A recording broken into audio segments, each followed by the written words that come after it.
गणेशाय नमः। ओम श्री सीतारामचंद्राभ्यां नमः। श्रीमद् वाल्मीकि रामायण अयोध्या कांड सर्ग 53 से 56। सर्ग 53। श्री राम का राजा को उपलम्भ देते हुए कैकेयी से कौशल्या आदि के अनिष्ट की आशंका बताकर लक्ष्मण को अयोध्या लौटाने के लिए प्रयत्न करना। लक्ष्मण का श्री राम के बिना अपना जीवन असंभव बताकर वहां जाने से इनकार करना। फिर श्री राम का उन्हें वनवास की अनुमति देना। उस वृक्ष के नीचे पहुंचकर आनंद प्रदान करने वालों में श्रेष्ठ श्री राम ने सायंकाल की संध्योपासना करके लक्ष्मण से इस प्रकार कहा। सुमित्रा नंदन, आज हमें अपने जनपद से बाहर यह पहली रात प्राप्त हुई है जिसमें सुमंत्र हमारे साथ नहीं है। इस रात को पाकर तुम्हें नगर की सुख सुविधाओं के लिए उत्कंठित नहीं होना चाहिए। लक्ष्मण, आज से हम दोनों भाइयों को आलस्य छोड़कर रात में जागना होगा, क्योंकि सीता के योगक्षेम हम दोनों के ही अधीन है। सुमित्रा नंदन, यह रात हम लोग किसी तरह बिताएंगे और स्वयं संग्रह करके लाए हुए तिनकों और पत्तों की शैया बनाकर उसे भूमि पर बिछाकर उस पर किसी तरह सो लेंगे। जो बहुमूल्य शैया पर सोने के योग्य थे वे श्री राम भूमि पर ही बैठकर सुमित्रा कुमार लक्ष्मण से ये शुभ बातें कहने लगे। लक्ष्मण, आज महाराज निश्चय ही बड़े दुख से सो रहे होंगे, परंतु कैकेयी सफल मनोरथ होने के कारण बहुत संतुष्ट होगी। कहीं ऐसा ना हो कि रानी कैकेयी भरत को आया देख राज्य के लिए महाराज को प्राणों से भी वियुक्त कर दे। महाराज का कोई रक्षक ना होने के कारण वे इस समय अनाथ हैं, बूढ़े हैं और उन्हें मेरे वियोग का सामना करना पड़ा है। उनकी कामना मन में ही रह गई तथा वे कैकेयी के वश में पड़ गए हैं। ऐसी दशा में वे बेचारे अपनी रक्षा के लिए क्या करेंगे।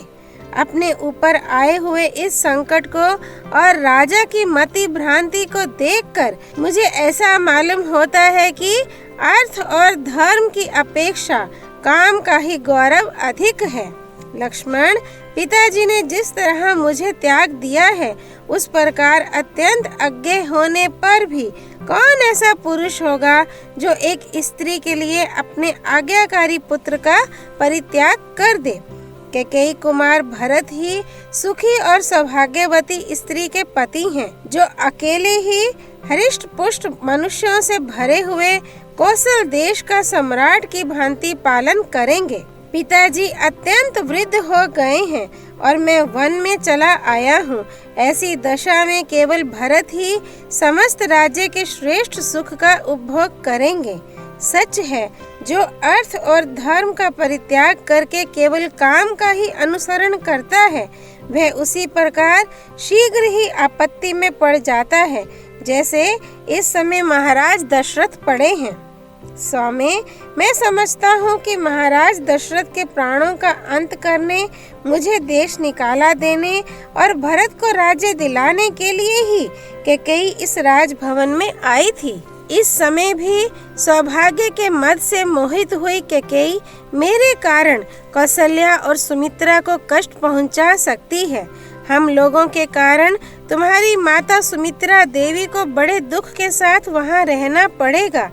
अतः लक्ष्मण, तुम यहीं से कल प्रातःकाल अयोध्या को लौट जाओ। मैं अकेला ही सीता के साथ दंडक वन को जाऊंगा। तुम वहां मेरी असहाय माता कौशल्या के सहायक हो जाओगे। धर्मज्ञ लक्ष्मण, कैकेयी के कर्म बड़े खोटे हैं, वह द्वेषवश अन्याय भी कर सकती है। तुम्हारी और मेरी माता को जहर भी दे सकती है। तात सुमित्रा कुमार, निश्चय ही पूर्व जन्म में मेरी माता ने कुछ स्त्रियों का उनके पुत्रों से वियोग कराया होगा। उसी पाप का यह पुत्र बिछोह रूप फल आज उन्हें प्राप्त हुआ है। मेरी माता ने चिरकाल तक मेरा पालन पोषण किया और स्वयं दुख सहकर मुझे बड़ा किया। अब जब पुत्र से प्राप्त होने वाले सुख रूपी फल के भोगने का अवसर आया, तब मैंने माता कौशल्या को अपने से बिलग कर दिया। मुझे धिक्कार है।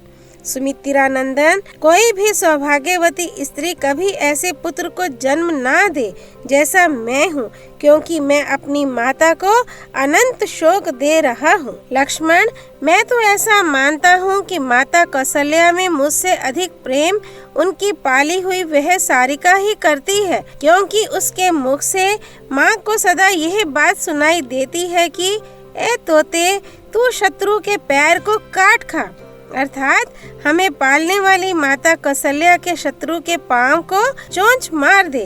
वह पक्षिणी होकर माता का इतना ध्यान रखती है और मैं उनका पुत्र होकर भी उनके लिए कुछ नहीं कर पाता। शत्रु दमन, जो मेरे लिए शोक मगन रहती है, मंद भागिनी सी हो रही है और पुत्र का कोई फल ना पाने के कारण निपुत्ति सी हो गई है, उस मेरी माता को कुछ भी उपकार ना करने वाले मुझ जैसे पुत्र से क्या प्रयोजन है।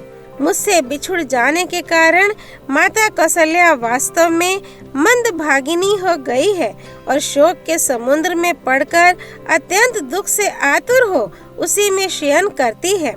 लक्ष्मण, यदि मैं कुपित हो जाऊं तो अपने बाणों द्वारा अकेला ही अयोध्यापुरी तथा समस्त भूमंडल को निष्कंटक बनाकर अपने अधिकार में कर लूं, परंतु पारलौकिक हित साधन में बल पराक्रम कारण नहीं होता है, इसलिए मैं ऐसा नहीं कर रहा हूँ। निष्पाप लक्ष्मण, मैं अधर्म और परलोक के डर से डरता हूँ, इसीलिए आज अयोध्या के राज्य पर अपना अभिषेक नहीं कराता हूँ। यह तथा और भी बहुत सी बातें कहकर श्री राम ने उस निर्जन वन में करुणाजनक विलाप किया। तत्पश्चात वे उस रात में चुपचाप बैठ गए। उस समय उनके मुख पर आंसुओं की धारा बह रही थी और दीनता छा रही थी। विलाप से निवृत्त होने पर श्री राम ज्वाला रहित अग्नि और वेग शून्य समुद्र के समान शांत प्रतीत होते थे। उस समय लक्ष्मण ने उन्हें आश्वासन देते हुए कहा, अस्त्रधारियों में श्रेष्ठ श्री राम, आपके निकल आने से निश्चय ही आज अयोध्यापुरी चंद्रहीन रात्रि के समान निस्तेज हो गई। पुरुषोत्तम श्री राम, आप जो इस तरह संतप्त हो रहे हैं, यह आपके लिए कदापि उचित नहीं है। आप ऐसा करके सीता को और मुझको भी खेद में डाल रहे हैं। रघुनंदन, आपके बिना सीता और मैं दोनों दो घड़ी भी जीवित नहीं रह सकते। ठीक उसी तरह जैसे जल से निकाले हुए मत्स्य नहीं जीते हैं। शत्रुओं को ताप देने वाले रघुवीर, आपके बिना आज मैं ना तो पिताजी को, ना भाई शत्रुघ्न को, ना माता सुमित्रा को और ना स्वर्ग लोक को ही देखना चाहता हूँ। तदनंतर वहां बैठे हुए धर्मवत्सल सीता और श्री राम ने थोड़ी ही दूर पर वट वृक्ष के नीचे लक्ष्मण द्वारा सुंदर ढंग से निर्मित हुई शैया देखकर उसी का आश्रय लिया, अर्थात वे दोनों वहां जाकर सो गए। शत्रुओं को संताप देने वाले रघुनाथ जी ने इस प्रकार वनवास के प्रति आदर पूर्वक कहे हुए लक्ष्मण के अत्यंत उत्तम वचनों को सुनकर स्वयं भी दीर्घ काल के लिए वनवास रूप धर्म को स्वीकार करके संपूर्ण वर्षों तक लक्ष्मण को अपने साथ वन में रहने की अनुमति दे दी। तदनंतर उस महान निर्जन वन में रघुवंश की वृद्धि करने वाले वे दोनों महाबली वीर पर्वत शिखर पर विचरने वाले दो सिंहों के समान कभी भय और उद्वेग को नहीं प्राप्त हुए। श्री वाल्मीकि निर्मित आर्ष रामायण आदि काव्य के अयोध्या कांड में 53वां सर्ग पूरा हुआ। सर्ग 54। लक्ष्मण और सीता सहित श्री राम का प्रयाग में गंगा यमुना संगम के समीप भरद्वाज आश्रम में जाना, मुनि के द्वारा उनका अतिथि सत्कार, उन्हें चित्रकूट पर्वत पर ठहरने का आदेश तथा चित्रकूट की महत्ता एवं शोभा का वर्णन। उस महान वृक्ष के नीचे वह सुंदर रात बिताकर वे सब लोग निर्मल सूर्योदय काल में उस स्थान से आगे को प्रस्थित हुए। जहाँ भागीरथी गंगा से यमुना मिलती हैं, उस स्थान पर जाने के लिए वे महान वन के भीतर से होकर यात्रा करने लगे। वे तीनों यशस्वी यात्री मार्ग में जहाँ तहाँ जो पहले कभी देखने में नहीं आए थे, ऐसे अनेक प्रकार के भूभाग तथा मनोहर प्रदेश देखते हुए आगे बढ़ रहे थे। सुख पूर्वक आराम से उठते बैठते यात्रा करते हुए उन तीनों ने फूलों से सुशोभित भांति भांति के वृक्षों का दर्शन किया। इस प्रकार जब दिन प्रायः समाप्त हो चला, तब श्री राम ने लक्ष्मण से कहा, सुमित्रा नंदन, वह देखो, प्रयाग के पास भगवान अग्निदेव की ध्वजा रूप उत्तम धूम उठ रहा है।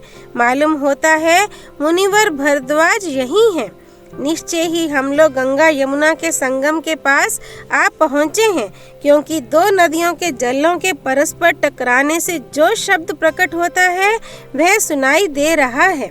वन में उत्पन्न हुए फल मूल और काष्ठ आदि से जीविका चलाने वाले लोगों ने जो लकड़ियां काटी हैं वे दिखाई देती हैं, तथा जिनकी लकड़ियां काटी गई हैं वे नाना प्रकार के वृक्ष भी आश्रम के समीप दृष्टिगोचर हो रहे हैं। इस प्रकार बातचीत करते हुए वे दोनों धनुर्धर वीर श्री राम और लक्ष्मण सूर्यास्त होते होते गंगा यमुना के संगम के समीप मुनिवर भरद्वाज के आश्रम पर जा पहुँचे। श्री रामचंद्र जी आश्रम की सीमा में पहुंचकर अपने धनुर्धर वेश के द्वारा वहां के पशु पक्षियों को डराते हुए 2 ही घड़ी में तय करने योग्य मार्ग से चलकर भरद्वाज मुनि के समीप जा पहुँचे।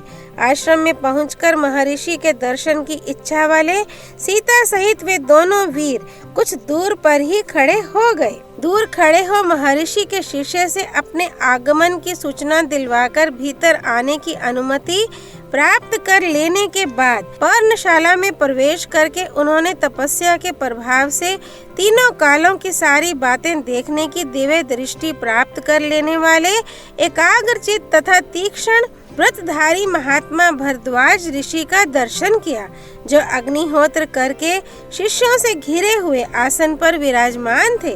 महर्षि को देखते ही लक्ष्मण और सीता सहित महाभाग श्री राम ने हाथ जोड़कर उनके चरणों में प्रणाम किया।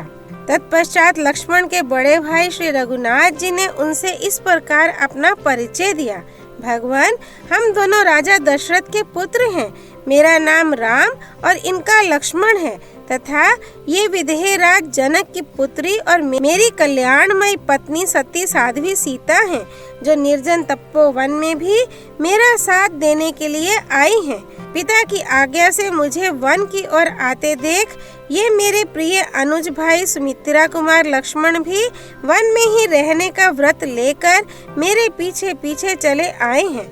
भगवान, इस प्रकार पिता की आज्ञा से हम तीनों तपोवन में जाएंगे और वहाँ फल मूल का आहार करते हुए धर्म का ही आचरण करेंगे। परम बुद्धिमान राजकुमार श्री राम का वह वचन सुनकर धर्मात्मा भरद्वाज मुनि ने उनके लिए आतिथ्य सत्कार के रूप में एक गौ तथा अर्धे जल समर्पित किए। उन तपस्वी महात्मा ने उन सबको नाना प्रकार के अन्न, रस और जंगली फल मूल प्रदान किए। साथ ही उनके ठहरने के लिए स्थान की भी व्यवस्था की। महर्षि के चारों ओर मृग, पक्षी और ऋषि मुनि बैठे थे और उनके बीच में वे विराजमान थे। उन्होंने अपने आश्रम पर अतिथि रूप में पधारे हुए श्री राम का स्वागत पूर्वक सत्कार किया। उनके उस सत्कार को ग्रहण करके श्री रामचंद्र जी जब आसन पर विराजमान हुए, तब भरद्वाज जी ने उनसे यह धर्म युक्त वचन कहा। ककुत्स कुलभूषण श्री राम, मैं इस आश्रम पर दीर्घ काल से तुम्हारे शुभागमन की प्रतीक्षा कर रहा हूँ। आज मेरा मनोरथ सफल हुआ है। मैंने यह भी सुना है कि तुम्हें अकारण ही वनवास दे दिया गया है। गंगा और यमुना, इन दोनों महानदियों के संगम के पास का ये स्थान बड़ा ही पवित्र और एकांत है। यहाँ की प्राकृतिक छटा भी मनोरम है, अतः तुम यहीं सुख पूर्वक निवास करो। भरद्वाज मुनि के ऐसा कहने पर समस्त प्राणियों के हित में तत्पर रहने वाले रघुकुल नंदन श्री राम ने इन शुभ वचनों के द्वारा उन्हें उत्तर दिया। भगवान, मेरे नगर और जनपद के लोग यहाँ से बहुत निकट पड़ते हैं, अतः मैं समझता हूँ कि यहाँ मुझसे मिलना सुगम समझकर लोग इस आश्रम पर मुझे और सीता को देखने के लिए प्रायः आते जाते रहेंगे। इस कारण यहाँ निवास करना मुझे ठीक नहीं जान पड़ता। भगवान, किसी एकांत प्रदेश में आश्रम के योग्य उत्तम स्थान देखिए, सोचकर बताइए, जहाँ सुख भोगने के योग्य विदेह राजकुमारी जानकी प्रसन्नता पूर्वक रह सके। श्री रामचंद्र जी का यह शुभ वचन सुनकर महामुनि भरद्वाज जी ने उनके उक्त उद्देश्य की सिद्धि का बोध कराने वाली बात कही। तात, यहाँ से 10 कोस, अन्य व्याख्या के अनुसार 30 कोस की दूरी पर एक सुंदर और महर्षियों द्वारा सेवित परम पवित्र पर्वत है, जिस पर तुम्हें निवास करना होगा। उस पर बहुत से लंगूर विचरते रहते हैं, वहाँ वानर और रीछ भी निवास करते हैं। वह पर्वत चित्रकूट नाम से विख्यात है और गंधमादन के समान मनोहर है। जब मनुष्य चित्रकूट के शिखरों का दर्शन कर लेता है, तब कल्याणकारी पुण्य कर्मों का फल पा लेता है और कभी पाप में मन नहीं लगाता है। वहाँ बहुत से ऋषि, जिनके सिर के बाल वृद्धावस्था के कारण खोपड़ी की भांति सफेद हो गए थे, तपस्या द्वारा सैकड़ों वर्षों तक क्रीड़ा करके स्वर्ग लोक को चले गए हैं। उसी पर्वत को मैं तुम्हारे लिए एकांतवास के योग्य और सुखद मानता हूँ। अथवा श्री राम, तुम वनवास के उद्देश्य से मेरे साथ इस आश्रम पर ही रहो। ऐसा कहकर भरद्वाज जी ने पत्नी और भ्राता सहित प्रिय अतिथि श्री राम का हर्ष बढ़ाते हुए सब प्रकार की मनोवांछित वस्तुओं द्वारा उन सबका आतिथ्य सत्कार किया। प्रयाग में श्री रामचंद्र जी महर्षि के पास बैठकर विचित्र बातें करते रहे। इतने में ही पुण्यमयी रात्रि का आगमन हुआ। वे सुख भोगने योग्य होने पर भी परिश्रम से बहुत थक गए थे, इसलिए भरद्वाज मुनि के उस मनोहर आश्रम में श्री राम ने लक्ष्मण और सीता के साथ सुख पूर्वक वह रात्रि व्यतीत की। तदनंतर जब रात बीती और प्रातः काल हुआ, तब पुरुष सिंह श्री राम प्रज्वलित तेज वाले भरद्वाज मुनि के पास गए और बोले, भगवान, आप स्वभावतः सत्य बोलने वाले हैं। आज हम लोगों ने आपके आश्रम में बड़े आराम से रात बिताई है। अब आप हमें आगे के गंतव्य स्थान पर जाने के लिए आज्ञा प्रदान करें। रात बीतने और सवेरा होने पर श्री राम के इस प्रकार पूछने पर भरद्वाज जी ने कहा, महाबली श्री राम, तुम मधुर फल मूल से संपन्न चित्रकूट पर्वत पर जाओ। मैं उसी को तुम्हारे लिए उपयुक्त निवास स्थान मानता हूँ। वह सुविख्यात चित्रकूट पर्वत नाना प्रकार के वृक्षों से हरा भरा है। वहाँ बहुत से किन्नर और सर्प निवास करते हैं। मोरों के कलरवों से वह और भी रमणीय प्रतीत होता है। बहुत से गजराज उस पर्वत का सेवन करते हैं। तुम वहीं चले जाओ। वह पर्वत परम पवित्र, रमणीय तथा बहुसंख्यक फल मूलों से संपन्न है। वहाँ झुंड के झुंड हाथी और हिरन वन के भीतर विचरते रहते हैं। रघुनंदन, तुम उन सबको प्रत्यक्ष देखोगे। मंदाकिनी नदी, अनेकानेक जल स्रोत, पर्वत शिखर, गुफा, कंदरा और झरने भी तुम्हारे देखने में आएंगे। वह पर्वत सीता के साथ विचरते हुए तुम्हारे मन को आनंद प्रदान करेगा। हर्ष में भरे हुए टिट्टिप और कोकिलों के कलरवों द्वारा वह पर्वत यात्रियों का मनोरंजन सा करता है। वह परम सुखद एवं कल्याणकारी है।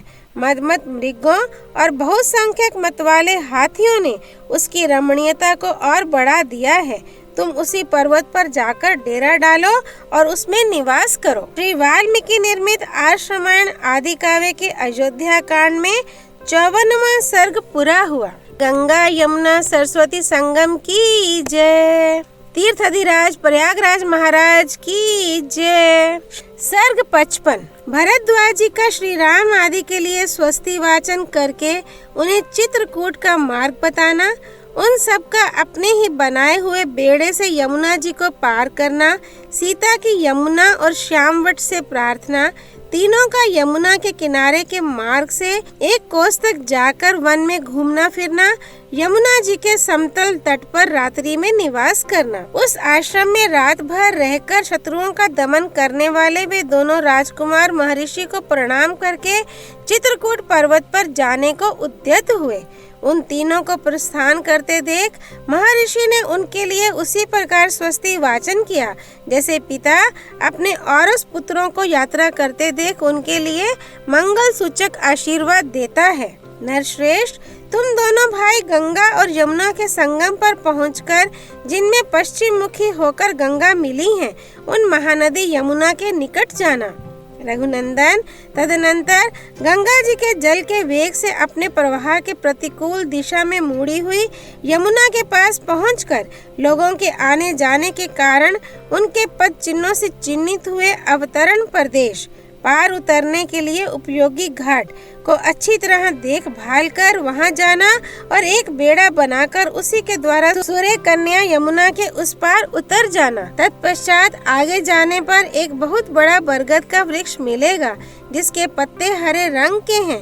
वह चारों ओर से बहुसंख्यक दूसरे वृक्षों द्वारा घिरा हुआ है। उस वृक्ष का नाम श्याम वट है। उसकी छाया के नीचे बहुत से सिद्ध पुरुष निवास करते हैं। वहां पहुंचकर सीता दोनों हाथ जोड़कर उस वृक्ष से आशीर्वाद की याचना करें। रात्रि की इच्छा हो तो उस वृक्ष के पास जाकर कुछ काल तक वहां निवास करे अथवा वहां से आगे बढ़ जाए। श्याम वट से 1 कोस दूर जाने पर तुम्हें नील वन का दर्शन होगा।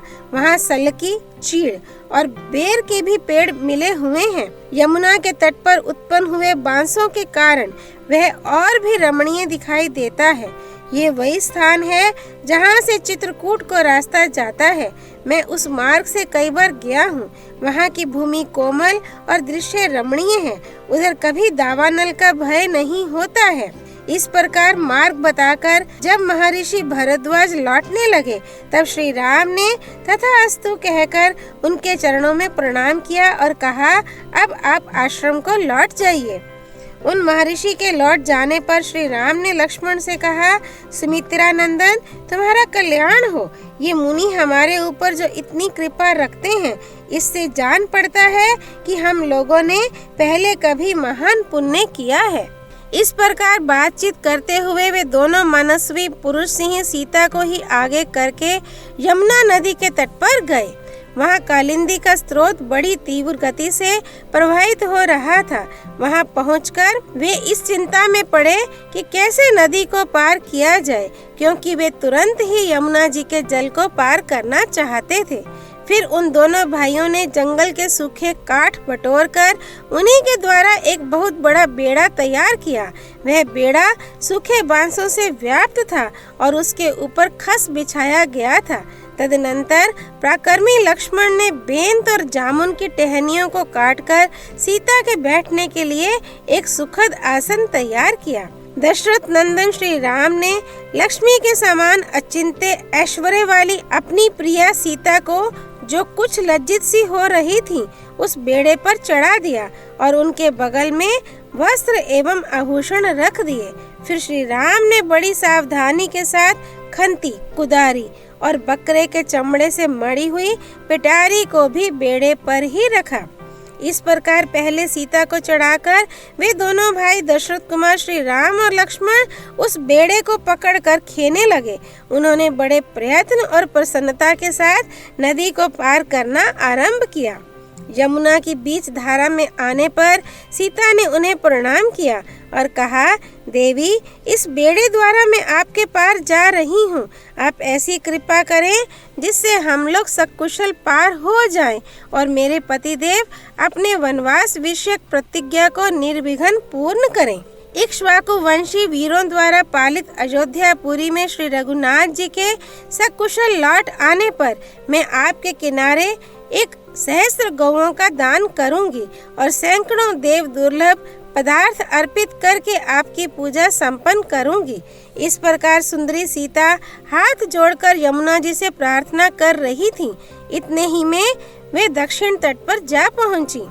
इस तरह उन तीनों ने उसी बेड़े द्वारा बहुसंख्यक तटवर्ती वृक्षों से सुशोभित और तरंग मालाओं से अलंकृत शीघ्रगामिनी सूर्य कन्या यमुना नदी को पार किया। पार उतरकर उन्होंने बेड़े को तो वहीं तट पर छोड़ दिया और यमुना तटवर्ती वन से प्रस्थान करके वे हरे हरे पत्तों से सुशोभित शीतल छाया वाले श्याम वट के पास जा पहुँचे। वट के समीप पहुंचकर विदेह नंदिनी सीता ने उसे मस्तक झुकाया और इस प्रकार कहा, महावृक्ष, आपको नमस्कार है। आप ऐसी कृपा करें जिससे मेरे पतिदेव अपने वनवास विषयक व्रत को पूर्ण करें तथा हम लोग वन से सकुशल लौटकर माता कौशल्या तथा यशस्विनी सुमित्रा देवी का दर्शन कर सकें। इस प्रकार कहकर मनस्विनी सीता ने हाथ जोड़े हुए उस वृक्ष की परिक्रमा की। सदा अपनी आज्ञा के अधीन रहने वाली प्राण प्यारी सती साध्वी सीता को श्याम वट से आशीर्वाद की याचना करती देख श्री राम ने लक्ष्मण से कहा, भरत के छोटे भाई नरश्रेष्ठ लक्ष्मण, तुम सीता को साथ लेकर आगे आगे चलो और मैं धनुष धारण किए पीछे से तुम लोगों की रक्षा करता हुआ चलूंगा। विदेह कुल नंदिनी जनक दुलारी सीता जो जो फल या फूल मांगे अथवा जिस वस्तु को पाकर इनका मन प्रसन्न रहे वह सब इन्हें देते रहो। अबला सीता एक एक वृक्ष, झाड़ी अथवा पहले की ना देखी हुई पुष्प शोभित लता को देखकर उसके विषय में श्री रामचंद्र जी से पूछती थी तथा लक्ष्मण सीता के कथनानुसार तुरंत ही भांति भांति के वृक्षों की मनोहर शाखाएं और फूलों के गुच्छे ला लाकर इन्हें देते थे। उस समय जनक राज किशोरी सीता विचित्र बालुका और जल राशि से सुशोभित तथा हंस और सारसों के कलनाद से मुखरित यमुना नदी को देखकर बहुत प्रसन्न होती थी। इस तरह एक कोस की यात्रा करके दोनों भाई श्री राम और लक्ष्मण प्राणियों के हित के लिए मार्ग में मिले हुए हिंसक पशुओं का वध करते हुए यमुना तटवर्ती वन में विचरने लगे। उदार दृष्टि वाले वे सीता, लक्ष्मण और श्री राम मोरों के झुंडों की मीठी बोली से गूंजते तथा हाथियों और वानरों से भरे हुए उस सुंदर वन में घूम फिर कर शीघ्र ही यमुना नदी के समतल तट पर आ गए और रात में उन्होंने वहीं निवास किया। श्री वाल्मीकि निर्मित आर्ष रामायण आदि काव्य के अयोध्या कांड में 55वां सर्ग पूरा हुआ। सूर्य कन्या महानदी यमुना की जय, श्याम वट की जय। सर्ग 56। वन की शोभा देखते दिखाते हुए श्री राम आदि का चित्रकूट में पहुंचना, वाल्मीकि जी का दर्शन करके श्री राम की आज्ञा से लक्ष्मण द्वारा पर्णशाला का निर्माण तथा उसकी वास्तु शांति करके उन सबका कुटी में प्रवेश। तदनंतर रात्रि व्यतीत होने पर रघुकुल शिरोमणि श्री राम ने अपने जागने के बाद वहां सोए हुए लक्ष्मण को धीरे से जगाया और इस प्रकार कहा, शत्रुओं को संताप देने वाले सुमित्रा कुमार, मीठी बोली बोलने वाले शुकपिक आदि जंगली पक्षियों का कलरव सुनो। अब हम लोग यहाँ से प्रस्थान करें क्योंकि प्रस्थान के योग्य समय आ गया है। सोए हुए लक्ष्मण ने अपने बड़े भाई द्वारा ठीक समय पर जगा दिए जाने पर निद्रा, आलस्य तथा राह चलने की थकावट को दूर कर दिया। फिर सब लोग उठे और यमुना नदी के शीतल जल में स्नान आदि करके ऋषि मुनियों द्वारा सेवित चित्रकूट के उस मार्ग पर चल दिए। उस समय लक्ष्मण के साथ वहां से प्रस्थित हुए श्री राम ने कमल नयनी सीता से इस प्रकार कहा, विदेह राज नंदिनी, इस वसंत ऋतु में सब ओर से खिले हुए इन पलाश वृक्षों को तो देखो। ये अपने ही पुष्पों से पुष्पमालाधारी से प्रतीत होते हैं और उन फूलों की अरुण प्रभा के कारण प्रज्वलित होते से दिखाई देते हैं। देखो, ये भिलावे और बेल के पेड़ अपने फूलों और फलों के भार से झुके हुए हैं। दूसरे मनुष्यों का यहाँ तक आना संभव ना होने से ये उनके द्वारा उपयोग में नहीं लाए गए हैं। अतः निश्चय ही इन फलों से हम जीवन निर्वाह कर सकेंगे। फिर लक्ष्मण से कहा, लक्ष्मण देखो, यहाँ के एक एक वृक्ष में मधुमक्खियों द्वारा लगाए और पुष्ट किए गए मधु के छत्ते कैसे लटक रहे हैं। इन सब में एक एक द्रोण लगभग 16 सेर मधु भरा हुआ है। वन का यह भाग बड़ा ही रमणीय है। यहाँ फूलों की वर्षा सी हो रही है और सारी भूमि पुष्पों से आच्छादित दिखाई देती है। इस वन प्रांत में यह चातक पी कहाँ की रट लगा रहा है। उधर वह मोर बोल रहा है, मानो पपीहे की बात का उत्तर दे रहा हो। यह रहा चित्रकूट पर्वत। इसका शिखर बहुत ऊंचा है। झुंड के झुंड हाथी उसी ओर जा रहे हैं और वहाँ बहुत से पक्षी चहक रहे हैं। तात जहाँ की भूमि समतल है और जो बहुत से वृक्षों से भरा हुआ है, चित्रकूट के उस पवित्र कानन में हम लोग बड़े आनंद से विचरेंगे। सीता के साथ दोनों भाई श्री राम और लक्ष्मण पैदल ही यात्रा करते हुए यथा समय रमणीय एवं मनोरम पर्वत चित्रकूट पर जा पहुँचे। वह पर्वत नाना प्रकार के पक्षियों से परिपूर्ण था। वहाँ फल मूलों की बहुतायत थी और स्वादिष्ट जल पर्याप्त मात्रा में उपलब्ध होता था। उस रमणीय शैल के समीप जाकर श्री राम ने कहा, स्वामी, यह पर्वत बड़ा मनोहर है। नाना प्रकार के वृक्ष और लताएं इसकी शोभा बढ़ाती हैं। यहाँ फल मूल भी बहुत हैं। ये रमणीय तो है ही। मुझे जान पड़ता है कि यहाँ बड़े सुख से जीवन निर्वाह हो सकता है। इस पर्वत पर बहुत से महात्मा मुनि निवास करते हैं। तात यही हमारा वास स्थान होने योग्य है। हम यहीं निवास करेंगे। ऐसा निश्चय करके सीता, श्री राम और लक्ष्मण ने हाथ जोड़कर महर्षि वाल्मीकि के आश्रम में प्रवेश किया और सबने उनके चरणों में मस्तक झुकाया। धर्म को जानने वाले महर्षि उनके आगमन से बहुत प्रसन्न हुए और आप लोगों का स्वागत है, आइए बैठिए, ऐसा कहते हुए उन्होंने उनका आदर सत्कार किया। तदनंतर महाबाहु भगवान श्री राम ने महर्षि को अपना यथोचित परिचय दिया और लक्ष्मण से कहा, स्वामी लक्ष्मण, तुम जंगल से अच्छी मजबूत लकड़ियां ले आओ और रहने के लिए एक कुटी तैयार करो। यही निवास करने को मेरा जी चाहता है।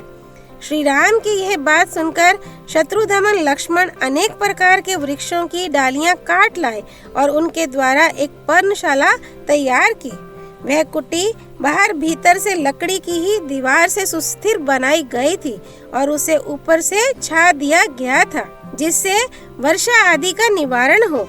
वह देखने में बड़ी सुंदर लगती थी। उसे तैयार हुई देखकर एकाग्रचित होकर अपनी बात सुनने वाले लक्ष्मण से श्री राम ने इस प्रकार कहा, सुमित्रा कुमार, हम गजकंद का गुदा लेकर उसी से पर्णशाला के अधिष्ठाता देवताओं का पूजन करेंगे, क्योंकि दीर्घ जीवन की इच्छा करने वाले पुरुषों को वास्तु शांति अवश्य करनी चाहिए। कल्याणदर्शी लक्ष्मण, तुम गजकंद नामक कंद को उखाड़कर या खोदकर शीघ्र यहाँ ले आओ, क्योंकि शास्त्रोक्त विधि का अनुष्ठान हमारे लिए आवश्यक कर्तव्य है। तुम धर्म का ही सदा चिंतन किया करो। भाई की इस बात को समझकर शत्रु वीरों का वध करने वाले लक्ष्मण ने उनके कथनानुसार कार्य किया। तब श्री राम ने पुनः उनसे कहा, लक्ष्मण, इस गजकंद को पकाओ। हम पर्णशाला के अधिष्ठाता देवताओं का पूजन करेंगे। जल्दी करो, यह सौम्य मुहूर्त है और यह दिन भी ध्रुव संज्ञक है, अतः इसी में यह शुभ कार्य होना चाहिए। प्रतापी सुमित्रा कुमार लक्ष्मण ने पवित्र और काले छिलके वाले गजकंद को उखाड़कर प्रज्वलित आग में डाल दिया। रक्त विकार का नाश करने वाले उस गजकंद को भली भांति पका हुआ जानकर लक्ष्मण ने पुरुष सिंह श्री रघुनाथ जी से कहा, देवोपम तेजस्वी श्री रघुनाथ जी, ये काले छिलके वाला गजकंद जो बिगड़े हुए सभी अंगों को ठीक करने वाला है, मेरे द्वारा संपूर्णता पका दिया गया है। अब आप वास्तु देवताओं का यजन कीजिए, क्योंकि आप इस कर्म में कुशल हैं। सद्गुण संपन्न तथा जप कर्म के ज्ञाता श्री रामचंद्र जी ने स्नान करके शौच संतोषादि नियमों के पालन पूर्वक संक्षेप से उन सभी मंत्रों का पाठ एवं जप किया जिनसे वास्तु यज्ञ की पूर्ति हो जाती है। समस्त देवताओं का पूजन करके पवित्र भाव से श्री राम ने पर्णकुटी में प्रवेश किया। उस समय अमित तेजस्वी श्री राम के मन में बड़ा आह्लाद हुआ। तत्पश्चात बलि वैश्वदेव कर्म, रुद्र याग तथा वैष्णव याग करके श्री राम ने वास्तु दोष की शांति के लिए मंगल पाठ किया। नदी में विधि पूर्वक स्नान करके न्यायता गायत्री आदि मंत्रों का जप करने के अनंतर श्री राम ने पंचसूना आदि दोषों की शांति के लिए उत्तम बलि कर्म संपन्न किया। रघुनाथ जी ने अपनी छोटी सी कुटी के अनुरूप ही वेदी स्थलों, 8 दिक्पालों के लिए बलि समर्पण के स्थानों, चैत्यों, गणेश आदि के स्थानों तथा आयतनों, विष्णु आदि देवों के स्थानों का निर्माण एवं स्थापना की। वह मनोहर कुटी उपयुक्त स्थान पर बनी थी। उसे वृक्षों के पत्तों से छाया गया था और उसके भीतर प्रचंड वायु से बचने का पूरा प्रबंध था। सीता, लक्ष्मण और श्री राम सबने एक साथ उसमें निवास के लिए प्रवेश किया। ठीक वैसे ही जैसे देवता लोग सुधर्मा सभा में प्रवेश करते हैं। चित्रकूट पर्वत बड़ा ही रमणीय था। वहाँ उत्तम तीर्थों, तीर्थ स्थान, सीढ़ी और घाटों से सुशोभित मालेवती मंदाकिनी नदी बह रही थी, जिसका बहुत से पशु पक्षी सेवन करते थे। उस पर्वत और नदी का सानिध्य पाकर श्री रामचंद्र जी को बड़ा हर्ष और आनंद हुआ। वे नगर से दूर वन में आने के कारण होने वाले कष्ट को भूल गए। श्री वाल्मीकि निर्मित आश्रमायण आदि काव्य के अयोध्या कांड में 56वां सर्ग पूरा हुआ। चित्रकूट पर्वत की जय, मंदाकिनी नदी की जय, सियापति रामचंद्र की जय, राम भक्त श्री हनुमान जी की जय, राम जन्मभूमि अयोध्यापुरी धाम की जय, सरयू नदी की जय, श्रीमद् वाल्मीकि रामायण की जय, महर्षि वाल्मीकि मुनि की जय। श्री हरि अर्पणमस्तु।